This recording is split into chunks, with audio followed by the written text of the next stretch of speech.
En México es común escuchar que algunos políticos recurren a brujos, chamanes o videntes. No es un mito moderno, es una tradición tan antigua como el poder mismo. Desde los templos prehispánicos hasta los pasillos de los pinos, la magia y la política caminan juntas. Una mezcla única de lo indígena, lo africano y lo católico le da a nuestros ritos un toque muy mexicano. Pero, ¿por qué lo hacen? En la antigüedad los gobernantes creían que lo divino les daba autoridad. Los magos persas alteraban el destino, los griegos consultaban oráculos y los aztecas confiaban en sus chamanes que usaban peyote para hablar con los dioses. Con el tiempo, el objetivo cambió. Ya no se trataba de parecer elegidos por Dios, sino de parecer invencibles. Hoy, los políticos buscan predecir el futuro, alejar las envidias o trabajar a sus enemigos. En México abundan las limpias, la santería y la devoción a la Santa Muerte, y aunque pocos lo admiten, muchos han estado ligados a lo oculto. Madero y Felipe Ángeles practicaban el espiritismo. Calles, el anticlerical, veneraba al niño Fidencio. Salinas tenía, dicen, su brujo de cabecera. La Paca apareció en tiempos de Cedillo, y el Baester Gordillo habría viajado a África para un ritual con sangre de león. Incluso en 2018, López Obrador fue purificado con copal e incienso durante su toma de posesión. Para algunos fue un acto simbólico, para otros, brujería política. La Iglesia condena estas prácticas, pero nunca desaparecieron. Los poderosos siguen recurriendo a los brujos, aunque sea en secreto, porque en la guerra política, acusar de magia puede ser tan eficaz como una campaña sucia. En México la magia es parte de la cultura. Desde Catemaco hasta el Congreso, los rituales siguen vivos, porque el poder no solo se mide en votos o dinero, sino en los secretos que lo protegen. Mucho de lo que escucharás mezcla historia, rumor y fe. No todo está comprobado, pero todo alguna vez fue dicho. A lo largo de esta serie exploraremos casos de brujería, ovnis y mitos que estremecieron a México, vistos desde una mirada distinta: la política. Acompáñanos a descubrir las historias ocultas del poder. La brujería del Baester Gordillo. Un grupo de hombres armados mantiene tomados 4 municipios de Chiapas. 1994 terminó envuelto en una tormenta. El país se derrumbaba entre crisis económica, crímenes políticos y miedo. El sueño del México moderno se vino abajo con Carlos Salinas de Gortari, y con él, la confianza de millones. Con la llegada de Ernesto Zedillo, todo tenía que cambiar. El nuevo presidente prometía orden y limpieza, detener la crisis, pacificar al país y cortar los tentáculos del salinismo que aún controlaban el poder. Uno a uno, los aliados de Salinas fueron cayendo, y entre el temor y el silencio, una figura empezó a sentirse acorralada: el Baester Gordillo. La mujer más poderosa de México, temida, elegante, calculadora. Su puño de hierro cubierto con guantes de seda dominaba el sindicato más grande de América Latina. De origen humilde, escaló hasta lo más alto del poder educativo, moviéndose entre el glamour, la política y el escándalo. Durante años, nadie se atrevió a desafiarla, hasta que Zedillo llegó a la presidencia. Él conocía bien su forma de operar, había sido secretario de Educación y sabía dónde estaban las grietas. Ordenó auditar las cuentas del sindicato, los fondos, las propiedades, y el imperio de la maestra empezó a temblar, pues las cuotas de millones de maestros habían convertido al CENTE en un imperio económico con poder político real. Con ese dinero, la maestra había extendido su influencia sobre gobernadores, legisladores, periodistas e incluso presidentes. El Baester entendió que el peligro era real. Su fortuna, su libertad y su poder estaban en juego, y cuando la política dejó de servirle, buscó respuestas en otro lado. Era el inicio de una guerra fría entre dos fuerzas del poder, un presidente decidido a imponer orden y una mujer que no pensaba cederlo. Las amenazas desde los pinos eran cada vez más claras, y la maestra necesitaba una salida rápida. Buscaba una estrategia que le permitiera sobrevivir a la tormenta política que se avecinaba. Todo indicaba que Ernesto Zedillo estaba decidido a ponerle fin al largo reinado magisterial de la chiapaneca. Incluso usaría contra ella a los mismos dirigentes que alguna vez le debían el cargo. Muchos de ellos Cansados de su temperamento y de su forma autoritaria de mandar, comenzaban a ver en Cedillo una oportunidad para liberarse. Poco a poco, el presidente empezó a mover las piezas del tablero, intervino en el sindicato, recortó su influencia y fue desmantelando el poder del Baester paso a paso. Pero la maestra no estaba dispuesta a caer sin pelear, y fiel a su estilo, buscó refugio donde pocos se atreverían, en el mundo de la brujería. Varios de sus colaboradores más cercanos revelaron que el Baester siempre tuvo una fascinación por lo oculto. Dicen que desde joven mostró una predilección por el culto negro y que, ya como líder sindical, se acercó a un grupo de santeros cubanos que le introdujeron en los ritos de la santería, una religión que mezcla santos católicos con deidades africanas. Durante años practicó esa fe en silencio, pero tuvo que abandonarla cuando llegó a un punto que exigía más compromiso: raparse, vestir de blanco, portar collares sagrados y un turbante. Negarse significaba, según los santeros, romper los pactos, y eso en este mundo era peligroso. Antes de quedar expuesta públicamente, decidió cambiar de senda, dejó la santería y se inclinó hacia el vudú, un terreno más discreto pero igual de oscuro. El vudú, decían sus allegados, le ofrecía poder sin tanto sacrificio, solo debía poner un símbolo visible, algo que la representara, y en un gesto tan simbólico como atrevido, eligió el emblema del Sente. Mandó modificarlo, en lugar del libro tradicional, colocó las cartas del tarot. Para algunos fue un simple capricho, para otros, el inicio de un pacto que marcaría los años más oscuros del poder sindical.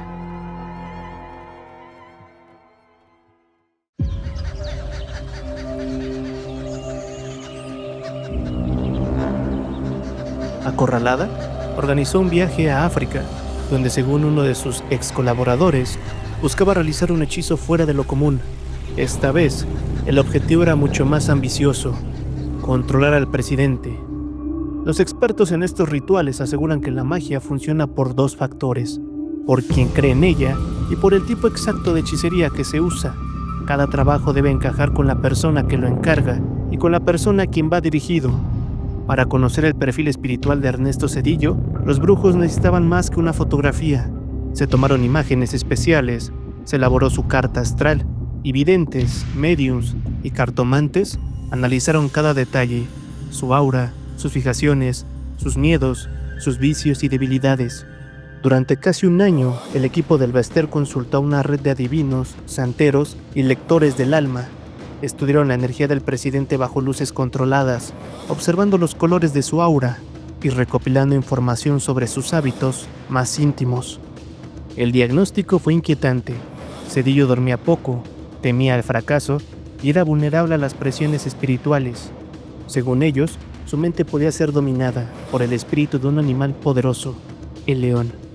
A ojos del mundo racional, aquello parecía una locura, pero dentro del círculo esotérico de la maestra, era el método más eficaz para obtener resultados, porque en los cultos de la brujería, el secreto no está en la fe del brujo, sino en la fuerza del miedo y en el poder de quien paga el conjuro. Así pues, el Baester Gordillo ya tenía el diagnóstico. Solo le faltaba una cosa: el lugar donde se realizaría el ritual. Durante semanas buscó a alguien que pudiera hacerlo con total seriedad, alguien con conocimiento real del vudú. Fue entonces cuando escuchó un consejo que cambiaría el rumbo de la historia. Busca en Marruecos. En los mercados se leen los caracoles y ahí hallarás respuesta. La maestra viajó a Marruecos, acompañada por un par de sus colaboradores más cercanos. Ellos no sabían con exactitud a qué iban, solo llevaban una carpeta con fotografías de Ernesto Cedillo, de frente, de perfil, de cuerpo entero, y el diagnóstico astral que describía cada rincón de su mente. La única que conocía el propósito real del viaje era ella. Según el relato de uno de sus allegados, mientras caminaban por el callejón de las cartas, una figura los interceptó. Era un hombre de acento torpe en español que les dijo: Tú buscas evitar que tu emperador te mate. Conmigo está la respuesta. El extraño los condujo hasta un anciano que leía los caracoles. Eran diminutos, blancos, casi petrificados. Al caer sobre un embudo de cobre, formaban figuras que el brujo interpretaba con solemnidad. La primer forma que apareció fue una bandera, la bandera de Nigeria. El lector, con ayuda de un traductor, le dijo a la maestra. Eres una mujer sin amor, movida por la venganza. Tu vida está marcada por persecuciones y lo que buscas aquí es un sacrilegio. Pero ella no se inmutó. El brujo continuó lanzando los caracoles. La siguiente figura fue una melena de león. El intérprete lo advirtió. Este es el trabajo más peligroso del vudú, el sacrificio de un león vivo.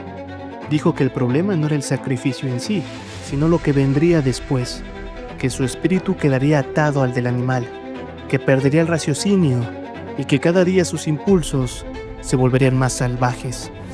El brujo siguió leyendo las figuras. Apareció una sombra con penacho, el hechicero. Después, una montaña y finalmente, el rostro de un mandril. Entonces, el hombre habló con voz grave. Ya sé dónde debes hacer el ritual, en Badashat, el santuario de los brujos del vudú. Allí, dijo, estaban los más poderosos, los que trabajaban con fuerzas oscuras, los únicos capaces de controlar el espíritu del león, y repitió una última vez, casi como una advertencia. ¿Esto qué vas a hacer? Es peligroso, muy peligroso. Al terminar la última lectura, el lector de caracoles quedó desconcertado. Intentó tocar a el Baster Gordillo y, en un español torpe, murmuró. Tu cuerpo está vacío, no se ve tu alma. Decía que en los caracoles no aparecía reflejada su energía. Para los presentes fue una señal de algo fuera de lo común. Con esa advertencia, el grupo contrató un guía y viajó a Nigeria. Llegaron al amanecer, cuando un ritual ya había comenzado. El lugar era un conjunto de chozas sobre una colina reseca, poblado por apenas un centenar de personas viviendo en pobreza absoluta. Al llegar, un intérprete habló con el ayudante del brujo. Pocos minutos después, apareció ante ellos un hombre pequeño, delgado, de piel oscura y rostro anciano. Llevaba aretes, un penacho y un bastón tallado con figuras de animales. Su primer pregunta fue directa. ¿El trabajo es para el jefe de su tribu? La maestra asintió. Era, en efecto, para protegerse del presidente de la República. El precio del ritual fue pactado, $45,000. El brujo apenas preguntó algo más. ¿Los ojos del jefe son de color café? Cuando el Baster respondió que sí, el anciano asintió. Dijo que necesitaba un león macho, aún fuerte, en edad de procreación, con la dentadura completa y más de medio ciclo de vida. El animal sería sacrificado lentamente, para que al final su fuerza y su rabia se transfirieran al cuerpo de la maestra. El brujo lo citó para el día siguiente, al caer el sol. Les dio instrucciones precisas. Debía presentarse sola, sin adornos, sin tocar su cuerpo con agua. Decía que el espíritu no entra en quien busca purificarse. Esa noche, bajo un cielo sin estrellas, comenzó el ritual. El sonido de tambores y cánticos llenó el aire. En el centro del círculo, un león rugía con fuerza, hasta que el silencio lo cubrió todo.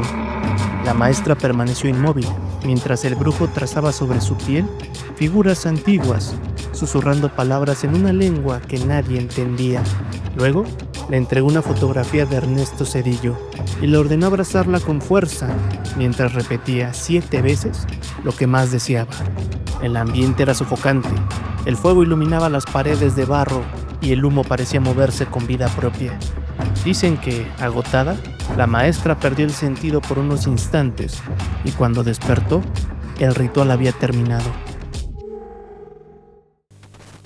Si este tema te está gustando y valoras nuestro contenido, hay una forma de apoyar este proyecto y llevarte mucho más. Al hacerte miembro, accedes en exclusiva a nuestra serie La historia del narcotráfico en México y puedes votar por los próximos videos del canal.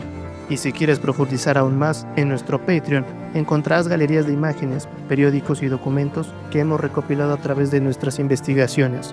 Solo haz clic en unirse aquí abajo o visita nuestro Patreon. Apoya este proyecto y sé parte de esta comunidad.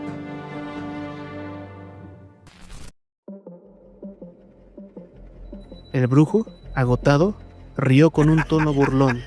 A través del intérprete le advirtió. No tienes idea de lo que acabas de hacer. No pagarás con dinero, sino con lo que más amas. Horas después del ritual, Los acompañantes del Baester Gordillo fueron testigos de algo que los dejó helados. En el teléfono satelital que habían rentado, sonó una llamada inesperada. Bueno. Era la secretaria particular de la presidencia. Del otro lado, la voz de un asistente anunció: el presidente Cedillo quiere hablar con la maestra.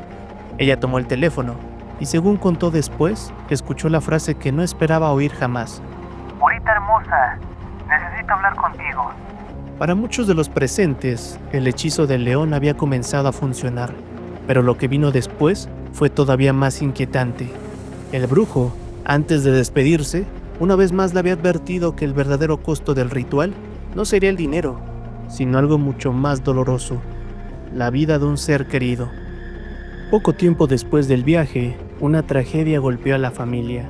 Francisco Fujiwara Montelongo, el nieto más querido de la maestra, falleció en un accidente doméstico. Tenía apenas unos años. Desde entonces, cuentan, los nietos fueron alejados de ella. Más allá de lo increíble de la historia, una cosa es cierta: el poder del Baester no se quebró. Al contrario, con el fin del sexenio de Cedillo, su influencia creció como nunca. Fue pieza clave durante el gobierno de Vicente Fox, forjó amistad con Marta Sahagún y más tarde se convirtió en aliada de Felipe Calderón, a quien, incluso antes que el PAN, fue la primera en proclamar ganador en 2006. Su poder se extendió más allá del sindicato, alcanzó al ISSSTE, a la Lotería Nacional, a gobernadores de todos los partidos y a los más altos niveles del gobierno federal. Quienes la conocen aseguran que nunca abandonó la brujería, que siguió consultando al brujo de Nigeria y realizó rituales de magia negra en tiempos de crisis. En su casa, dicen, hay estatuillas extrañas y manzanas rociadas con un líquido especial para espantar las malas vibras. Mandó a construir un techo móvil para que, cuando hay luna llena, los rayos caigan directamente sobre su cama, y bajo ella, un sistema de agua con ajo que fluye día y noche para mantener alejados a los demonios de sus sueños. Durante un tiempo, todo pareció funcionar, hasta que los brujos a los que no les pagó le lanzaron maldiciones más poderosas.